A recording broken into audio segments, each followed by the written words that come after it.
welcome to everyone to exploring the Episcopal experience. I teach this class every year. I learn something new every year. This is what we might call a part of the kind of orientation to both Trinity Church as well as the Episcopal Church. And just as it is true today, there are often many people who have been in the Episcopal Church for years who find this class informative and learn something new every year. And then there are those who are coming into the Episcopal Church among us on a regular basis. And no matter who we are, we always find something new that we learn in this class. And it's always a great joy to me to teach it each year. Before we begin, let me just say a couple of things about our time together. This is kind of an overview of the Episcopal Church and a little bit about Trinity Church as well. So if you are not necessarily new to the Episcopal Church, but new to Trinity Church, then you learn quite a bit from about Trinity here in this class as well. So it covers kind of both ways of understanding and looking at things. So whether you're new to Trinity or new to the Episcopal Church or both, you'll gain quite a bit in our time together. And then when we're done, after, you can join by Zoom each week. So every morning, Sunday morning, an email comes out. And if you don't get that, I hope you'll contact Ken Wilson here at the church just to kind of work that out. That email each Sunday at 6 a.m. includes a simple button that you just push that you can join this class by Zoom. So just know that that's how you can always get to it. And then the other way to get to it, if you missed that, is on the homepage of our website at the bottom. There's a listing of each day's events. We do our best to keep it up to date, but nevertheless, there is a event in the calendar that is this formation time, and the Zoom link is in that calendar event. So there's a couple of ways to get to it if you're, I guess, well, some of you would be at the beach at this time of year. If you're at the beach, right, Sarah? You want to go to the beach this time of year, right? It's a beautiful time to go to Pauli's Island, isn't it? It's, lots more fun than Florida. Exactly. So whether you're at the beach or somewhere else on Sunday morning, if you want to be able to join the class, then you can do it. You can do it that way, either through the link on the Sunday email or on the home page. So just know that. When this class is over, those of you who wish, those of you who are either, it's both things, right? Those of you who are new to Trinity and or new to the Episcopal Church and or new to the Episcopal Church will be invited to, I'll explain this as we go through the class, but we'll be invited to be present when our bishop comes in May to kind of be formally welcomed into either Trinity or the Episcopal Church or both. So I'll explain more about that as we go through the class, but we do ask people to go through a class, an orientation, and a teaching about the Episcopal Church to kind of formally join, not necessarily Trinity, I'll explain about this, but the Episcopal Church. So all that will be coming up in the life of our class. So that's just some kind of basics about our time together this morning. But let me start with a prayer. Let us pray. I am going to, this is going to be our textbook for this class. It's called the Book of Common Prayer. And if you, did you have that? That's a lot Oh, is it? Is No, it it's a prayer book? Oh, it's a brand new one. Oh, nice. Okay. Usually they're worn and old, like Jerry's. I'm Jerry. I think the word is venerable. Venerable, yeah. Usually they're worn and venerable. Like Jerry.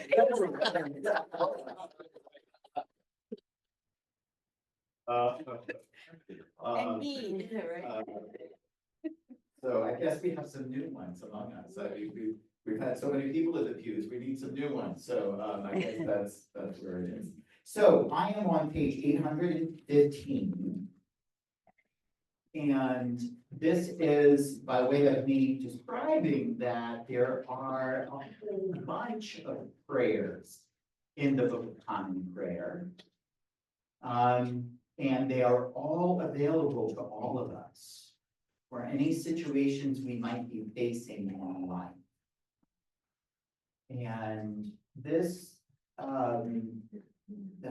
is by way of trying to touch the aspect of Christian life. That is, some of us come from traditions or are coming from traditions or are familiar with traditions where extemporaneousness is honored and valued. That the more, it's not the right word, but I'm looking for, the better you can be extemporaneous in your religiosity, including your prayers, shows a greater depth of faith, right? That's not true in the Episcopal Church. Let me just tell you that right now, okay? So, but that doesn't mean that we don't have access to the depth of faith and the depth of our religious lives.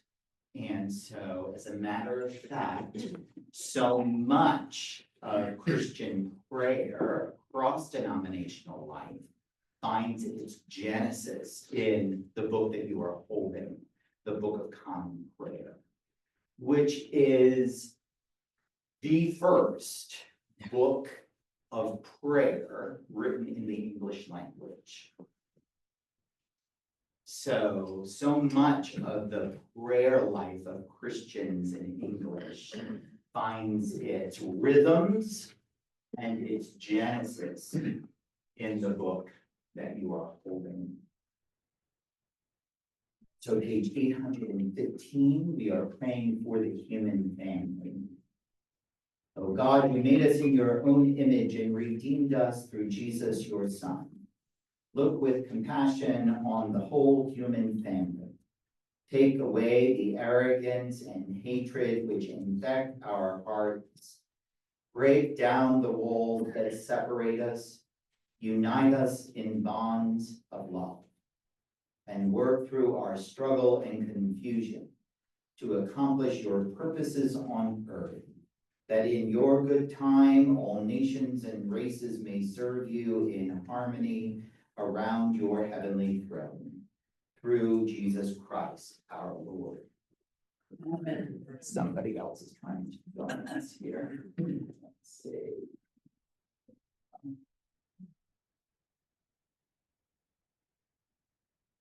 So let me begin today. Well, the way I love to begin this class is by asking you if you have questions in your mind.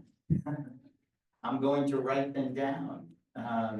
And so by the time we get to the end of our time together, I have a way of telling if I've been able to touch upon some of the questions that are in your mind, either or about Trinity Church in general, or the Episcopal Church in general. Everything from something in worship and what it means, to terminology, to governance, to whatever it might be, how the Episcopal Church works around X issue or that issue or whatever it might be. What are some of the questions that you have in your mind? Yeah, Pamela. Alrighty, the cross leads the procession into the church, Uh-huh. but there's a secondary cross It's not always in the back, Okay, and I can't figure out why that is. okay. Or isn't. I'm just gonna call that processional order. Okay, we'll get to that. I saw another hand somewhere. Yeah. please. Scott, I'd like to learn more about the Celtic revival in the Anglican tradition Sure. and including what happened when we moved away from those traditions and adopted more Roman emphasis. Mm.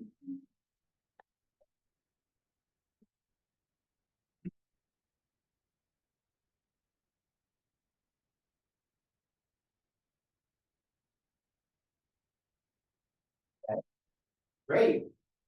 What other questions? Yeah.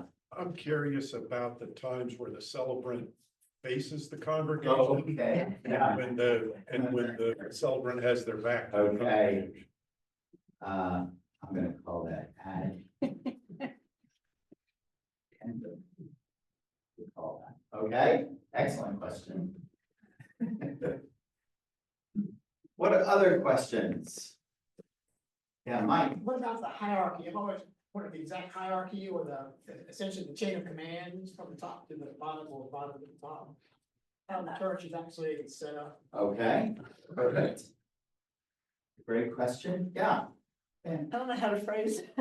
I'd like to know a bit more. I've never really understood how the Anglican Church came to be, the Reformation, because it's so tied up with the Henry VIII stuff. Right, we will touch upon that. Anglican. I'll spend more time on the Episcopal Church in the United States, but I will touch upon that, yeah. Yeah, So with the Book of Common Prayer, could you talk a little bit about its history, when it was changed? yes, What is required for it to change? So if we looked at the one that we're holding today, how long has this been the official one? Mhm. How did that get finalized, by whom, all of that stuff? Very timely. That was a big conversation this year at the general convention, yes. Good question. Other questions, yeah? I'd love to know more about the eagle on the lectern. Mm-hmm. Symbolism, church symbolism and eagle, yeah.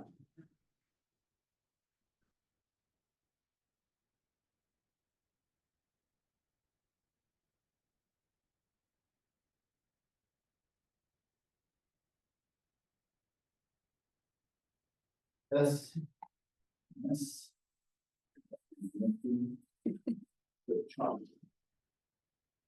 Post it. So I can do that. How fun. Right. Big post-it things. Yeah, Dave. Can you talk about the genuflecting and bowing, Yes, yes.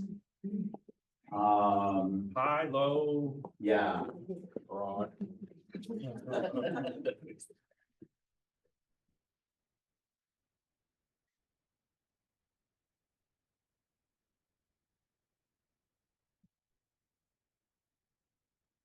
Excellent question. There's a bunch of things related to that. Yeah. Yeah, I grew up a Yankee Unitarian, so this is Oh, yes, of course. a little, I'm a Yankee too, so.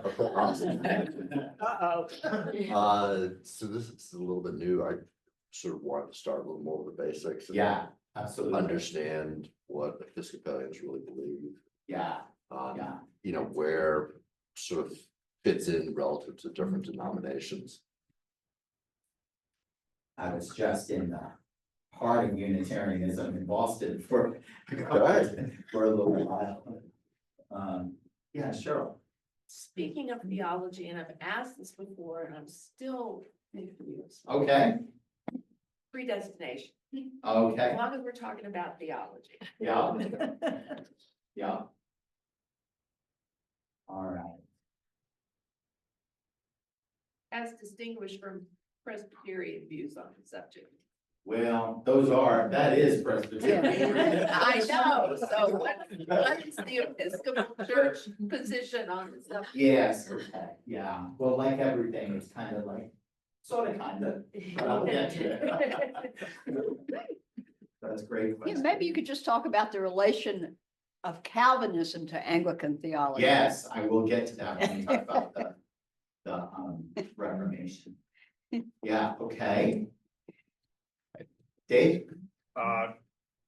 My stepdad's a Lutheran pastor and Sure, apparently Lutheran can study and become Episcopalians or vice versa or something like that. right, yeah. Do So- that. Actually, we have what's, I'm just gonna write this down, but just right off the bat.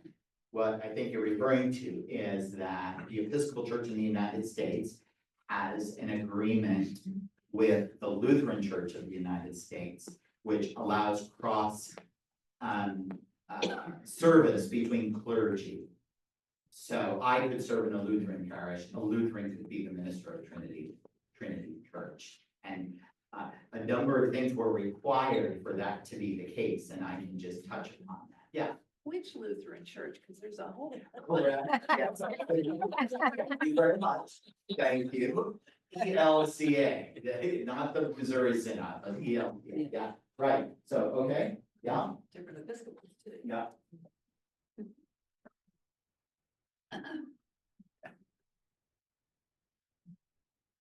We also have this with the Moravians. Oh, good. And there's talk about with the Methodists, although there's a lot of complications to that. Yeah, the- And it would be interesting to hear about comparing and contrasting serving as with communion. Yeah, I mean, yeah, there- yeah, There's a I- method, oh, Hold I'm on. sorry. yeah, Carrie, yeah, I was baptized in the Church of Christ. sure, John is coming from a Catholic, sure, what is I'm it? a Catholic boy. yeah. And I have heard, I don't know if this is true or not, that he doesn't have to go through the confirmation process, but I do. Okay, That's not true anymore. that's not true anymore, okay. Yeah, I was no, told but it- I can explain what that has meant in the past. Okay. Yeah, okay, I will Okay. do that, yeah, Okay, yeah. thank you. And that comes under the term, the topic of what is confirmation, yeah. Yeah. Okay. Excellent, these are great questions, yeah, And so we're coming from a Episcopal church in Atlanta. sure, That was, Anglo Catholic, and Right. trended that way. I right, guess if you could maybe go into a little bit more about kind of where Trinity, I think I know the answer somewhat, Yeah. where Trinity is yeah, in that continuum. yeah, Because, obviously we have some feelings about being too far one way or the other. right, So I think I know the answer, but kind of stances, if you will. St. Columbus. excellent question. Deeper, deeper comment.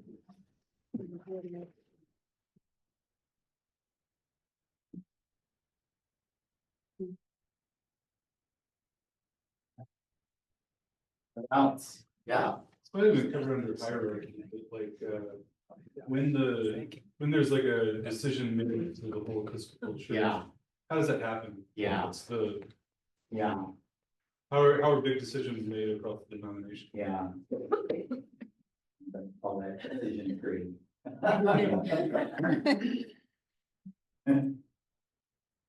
General convention. Diocese. authority. Parish, yeah. Good question. Yeah. Okay, I am confused about, I know I live in Weaverville and I know down Rims Creek Road, there is an Anglican church. uh-huh, And then I know that I know that there was a lot of fuss in the whole state of South Carolina or a lot of it. Yeah. Like even the bishop there, like decided he was gonna withdraw and there was a fight over some of the big old churches and Yeah. who Yeah. owned them and who did they report to and can a bishop just Yeah. leave and take the whole state with him? I mean, Yeah, good question. I'm gonna put that under the topic of Anglican communion. You'll hear that phrase occasionally. So around the world, there's a group called the Anglican communion. What does that mean? Lamb, Okay, yeah, how does that relate to lamb? yeah, right. Get to that. Yeah, that's part of that topic. Yes. Kind of a big one, but how do Episcopalians see all the people of God come together in one body at the end of time? Like if everybody, like if all Christians pray that we'd all be one, Right. what's the vision for Yeah, church unity yeah, in the 1,000-year time span? yeah.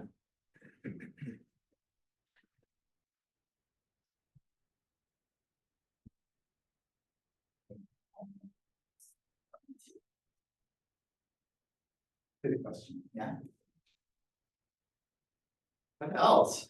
Keep it coming, yeah. The comment that I wanted to make earlier. Oh, yeah, It wasn't a question, was that there is a woman Methodist minister on the staff of the cathedral in Washington, DC, of the Okay. National Cathedral. yeah, all right. Yeah. Yeah. She's not allowed to celebrate communion. No, exactly, but she sure can preach. She can preach.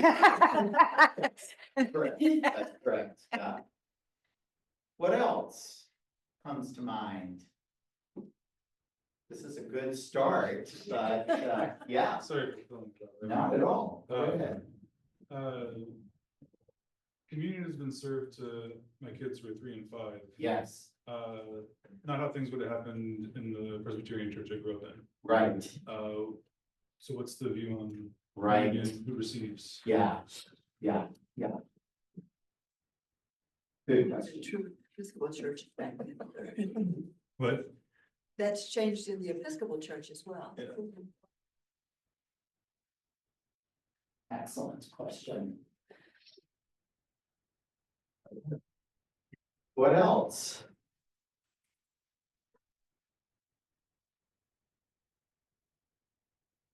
You must have some. Mine can only be answered on the other shore. Scott? Yes, This is under theology, but Yeah. to me, it's a very important aspect of the Sure. Episcopal tradition. If you could talk a little bit about what it means to be a sacramental denomination. okay, yeah.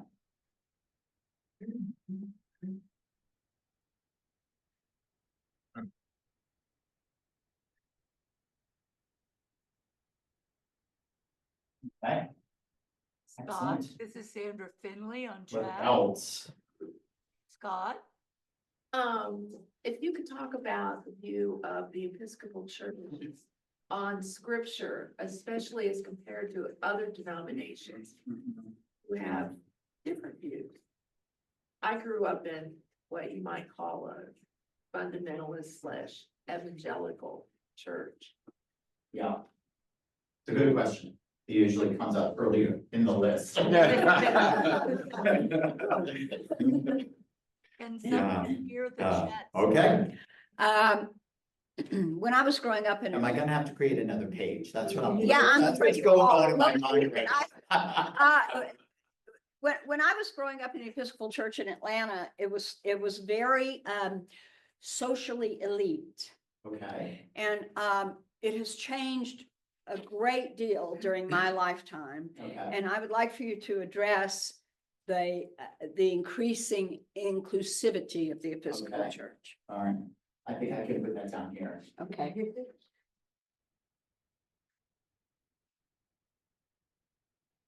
I have a funny story to tell you about that. Okay. What else? Don't worry about the fact that I might have to do another page. I didn't mean to- I didn't mean to put that anxiety on you. Sorry about that.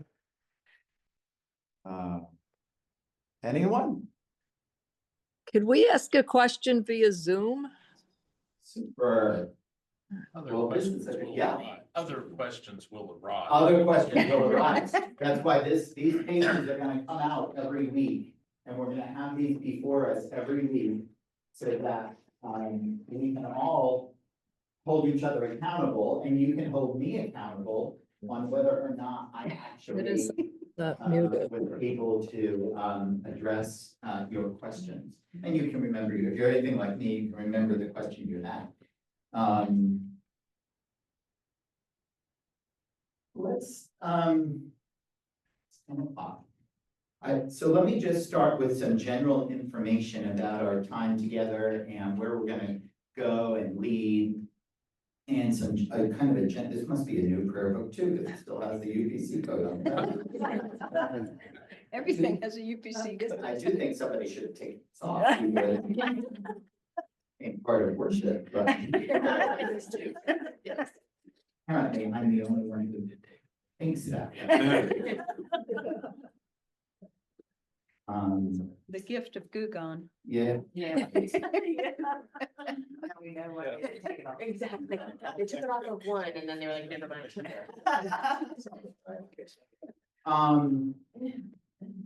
And so let me try to lay out how I tend to organize our thought process around the Episcopal Church and where the Episcopal Church, all of the questions that you have, but also I think it's really important for me to lay out before us the kind of,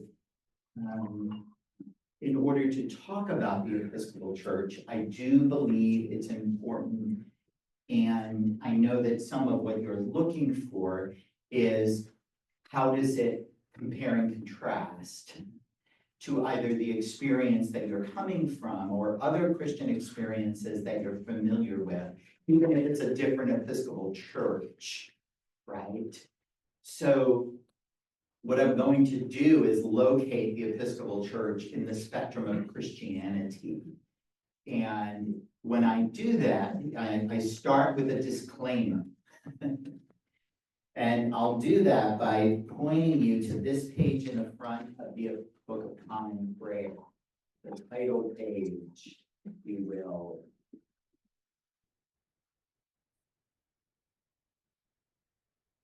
Everything in this book is intentional. Well, I guess I shouldn't really say that, but almost everything in this book is intentional.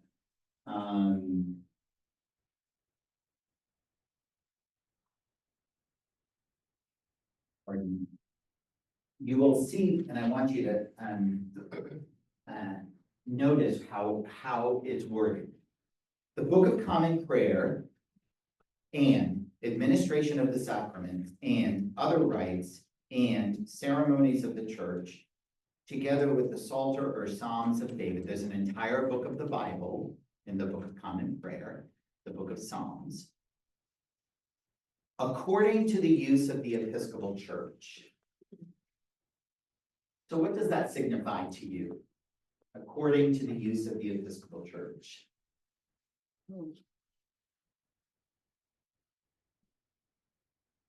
Well, it's a recognition that we live in a pluralistic, that Christendom is pluralistic and that this is our particular form. Exactly.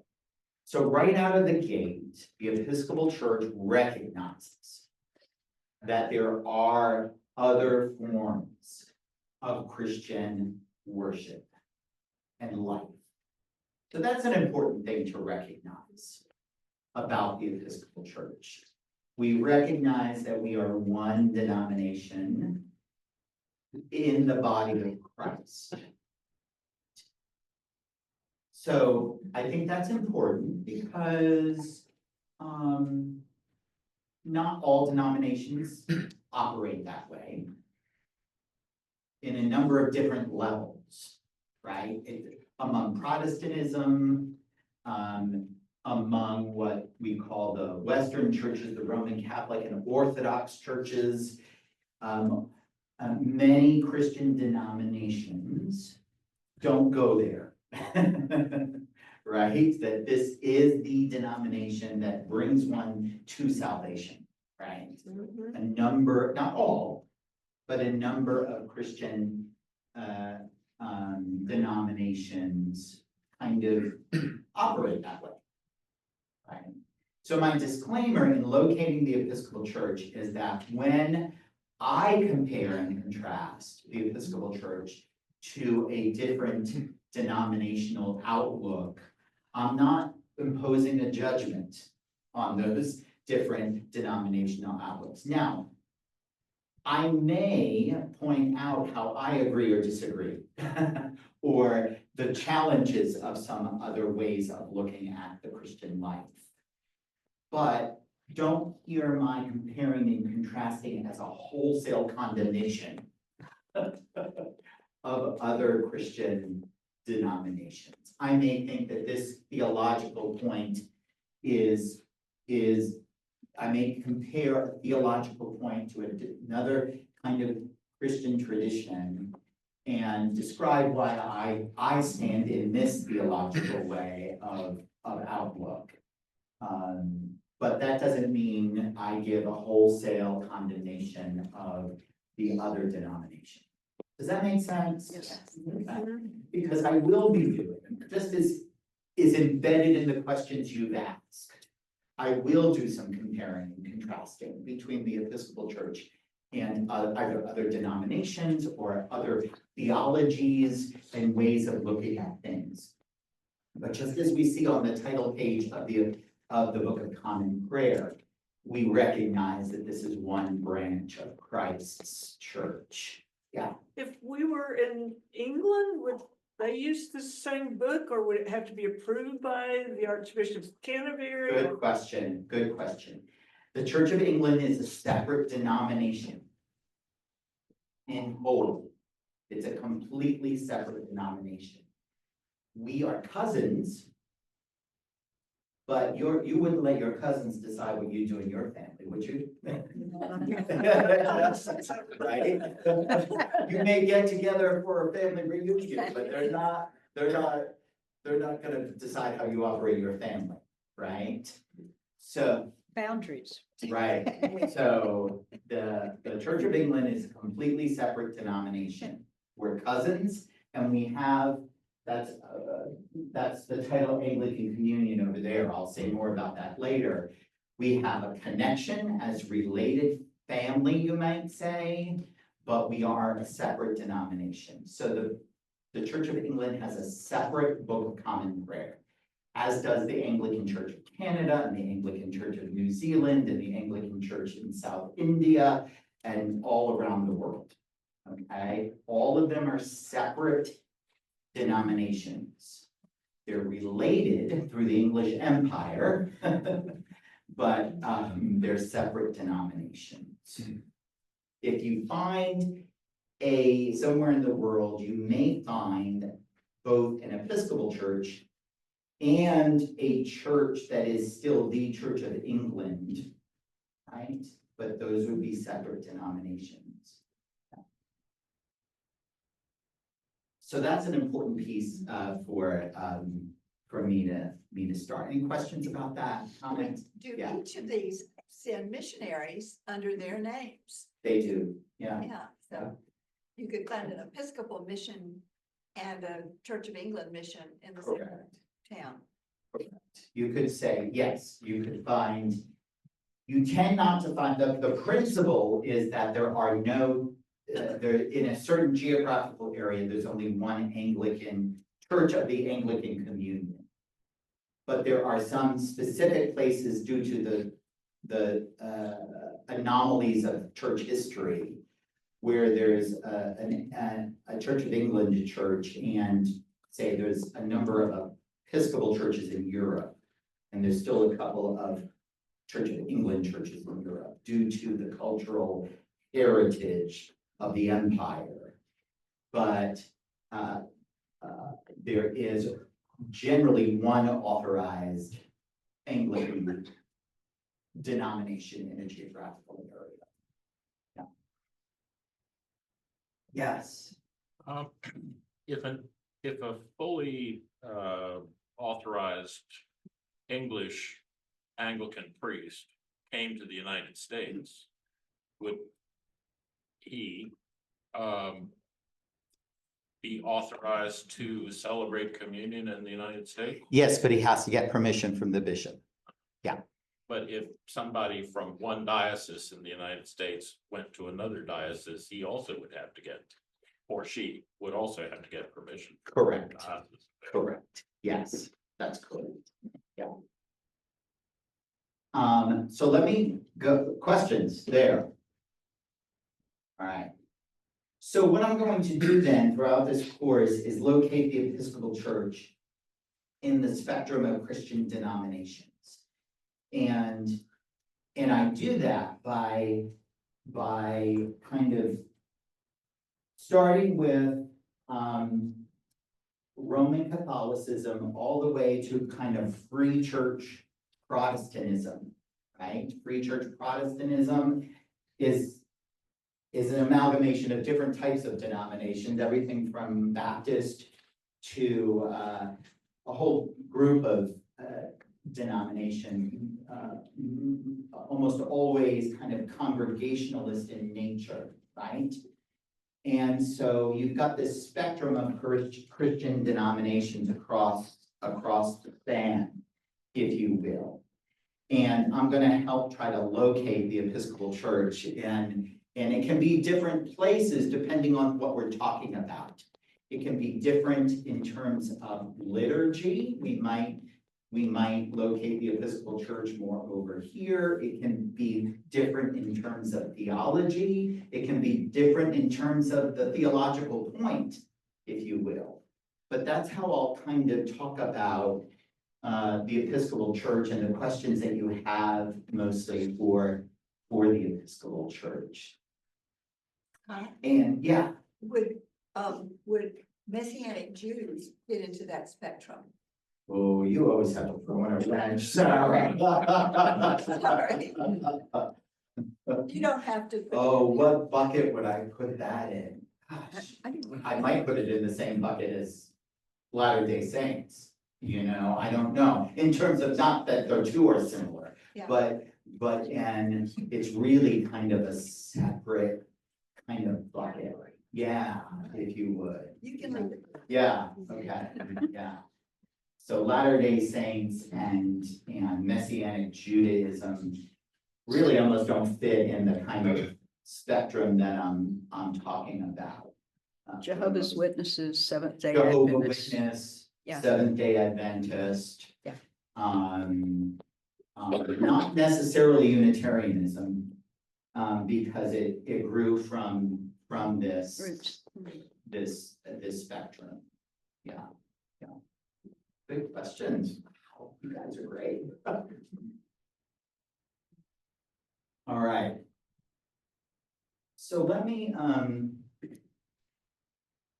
be in order. I think so, I want to do some basic things on how the Episcopal Church is organized. And I'm going to start with the Episcopal Church in the United States, because that's our most immediate question, if you will. And the other categories that are helpful in understanding the spectrum of Christian denominations from Roman Catholicism to kind of free church Protestantism is thinking of them in terms of the way in which authority works, And I think I use a lot of generalizations in this class. Often there's somebody who has really can pick out the particularities of each one, but I kind of have time to do not necessarily surface, but generalization, if you will. Okay. So Christian denominations kind of fall into certain categories.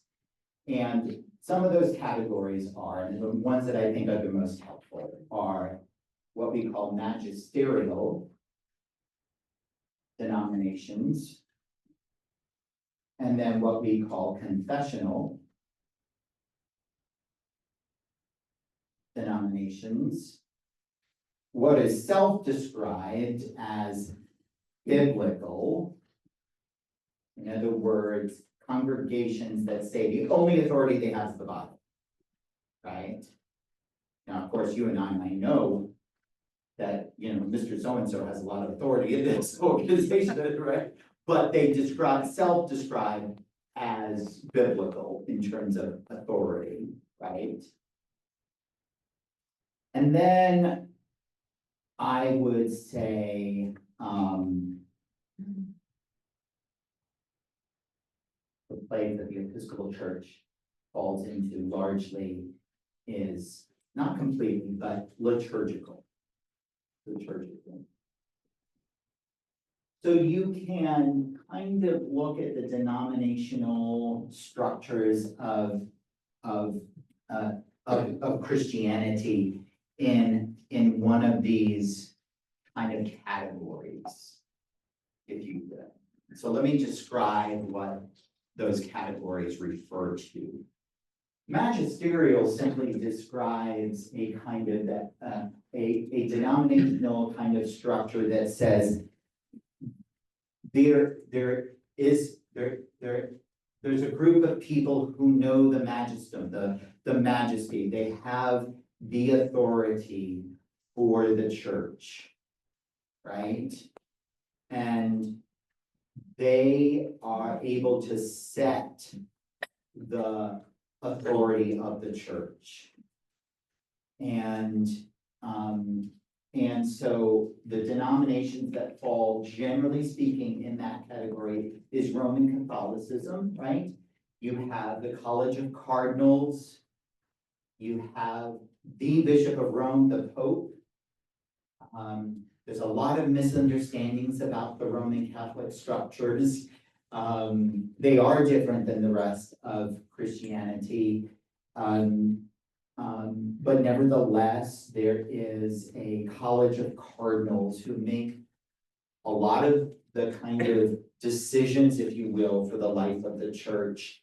Yes, the Pope has this designation of being able to make the final decision, but often the Pope is in conversation with the College of Cardinals in how they want to come to, how the Spirit is moving them to come to decisions in the life of the church, which is not unlike a number of the other denominations down the train, okay? But nevertheless, the Roman Catholic Church would be a magisterial type of congregation. The Orthodox churches of the world, Greek Orthodox, Armenian Orthodox, Syrian Orthodox, all of the Eastern, what we call Eastern churches of Christianity are also in that category differently. There isn't the same claim to the one leader of the group that the Bishop of Rome claims, but there is a College of Cardinals in Orthodoxy, and there are even Orthodox popes who more have the position of the presider of the collection of bishops when they meet than you think of the Roman Catholic Pope. But nevertheless, that is the same kind of system of Orthodox churches throughout the world. Then you have confessional, and those are mostly, for the most part, and there's a bunch of a number of smaller denominations in the East that are similar to this, old Catholics and stuff throughout Europe. But nevertheless, that's generally that. Then you have what's called confessional denominations. These are denominations that base their authority on the confession of the church, right? The most popular one and two are Luther's Confession for Lutheranism and the Westminster Confession for Presbyterians, right?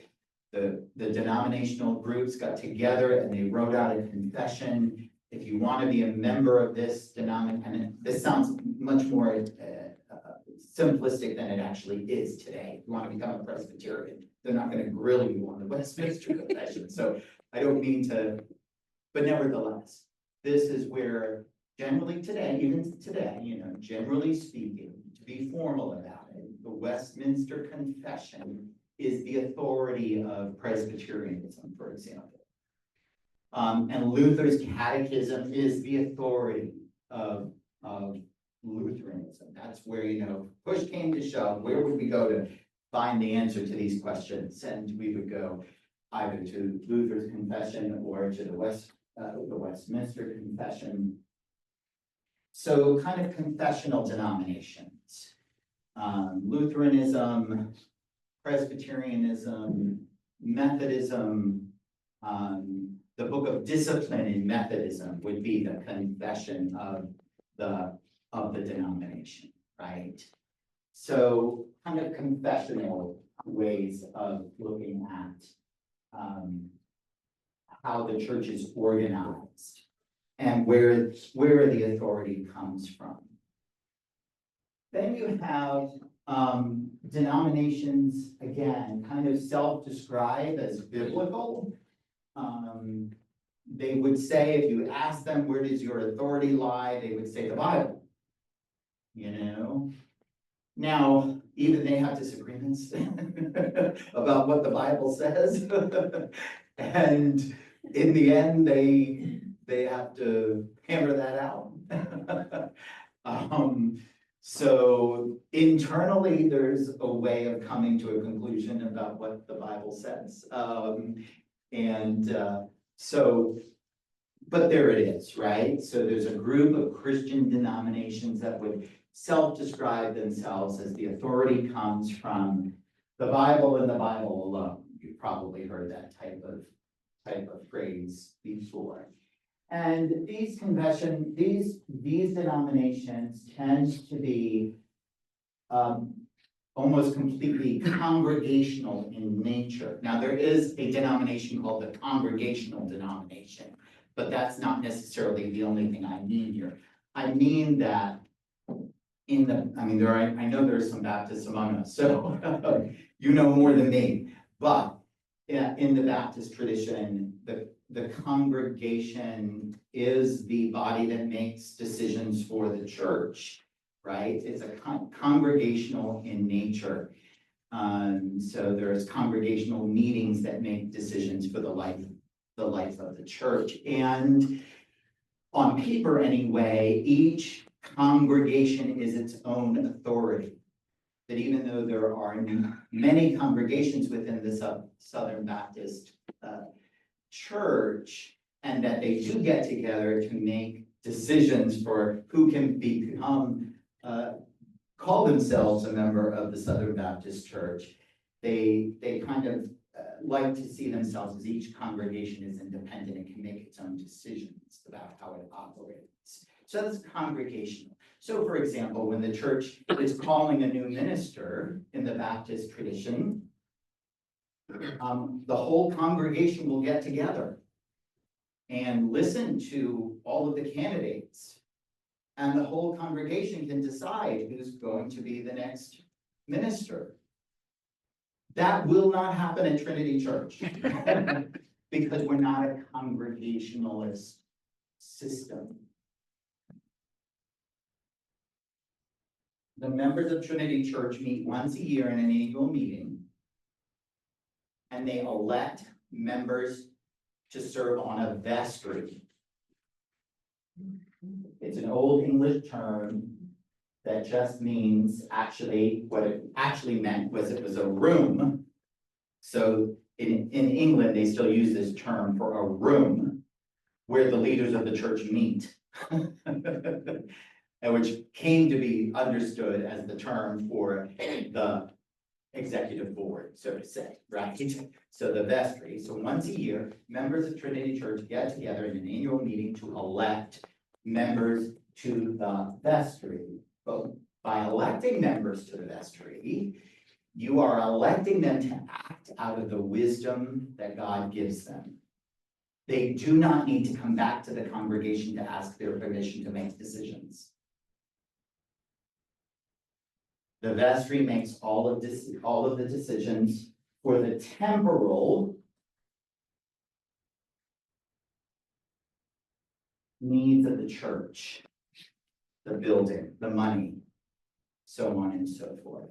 In their wisdom, they have been elected to do it out of their wisdom. They don't have to come back to the whole congregation and say, we need to decide whether or not to replace the air conditioner for $100,000. No, they can make that decision out of their wisdom. They don't even ask the congregation to pass the budget for the new year. They do that out of their wisdom. Now, if they're smart, they communicate that to the whole parish. Right? But that's a difference between a congregational operation, if you will, which is what many of these congregations and how they tend to operate. Does that make sense? Yes. Okay, all right. And in the Episcopal Church, the minister or the rector is responsible for the spiritual needs of the parish. And I don't necessarily need to go here now, but since I'm right here, I don't want to complicate things, but in the Episcopal Church, the relationship between the vestry, the congregation, and the rector is more, in modern times, these kind of images are difficult and sometimes offensive to some folks, but nevertheless, just go with me. It's more like a marriage. In other words, the vestry of Trinity Church can't fire me. They don't have the authority to fire. Because I've actually been appointed by the bishop to serve this congregation. And, Scott, yeah, the vestry have the authority to hire you, but not fire you. yes. Yes, correct, yeah. So all I'm pointing out here, I'm not trying to get into any weeds here, but I'm just saying, I'm just trying to point out the way in which the Episcopal Church operates. Now, why do we feel like there's a value to that, right? Because, and it has happened in the life of our own lifetime. Just think of the civil rights time. When the rector of the church said to the congregation, we are going to be a church that lets Black people sit in the pews with the rest of us. The vestry could not fire that priest. Right? So that's why we think there's some value to this. Now, could it be abused? Of course it could. Everything could be abused, right? But nevertheless, the idea is that the rector has a spiritual responsibility to the life of the congregation and is ordained for that kind of purpose. Yeah. They can choose not to increase your salary. That's correct. Or they can choose to take it away. That's true. So this stuff breaks down really quick. All this stuff breaks down really quick. But then I remember when I was on diocesan council, which is the kind of vestry of the whole diocese back in North Carolina, when Bishop Curry was the bishop in North Carolina. And we got to this difficult decision and he sat there and he said, you can take away my salary and I ain't going anywhere. So we're gonna work this out. And so, yeah. So anyway, just to kind I of. think a big mix of all of those types up there. Yeah, exactly. So, just as a way of kind of contrasting congregationalism, right? Now, the Episcopal Church is not the only church that kind of operates this way. So, it's not exactly the same, but Lutherans, Methodists, Presbyterians operate similarly as well. Kind of your mainline traditions operate similarly as well. It's not exactly the same. My Presbyterian friend up the street, well, I shouldn't even say that. My Presbyterian friend across the country.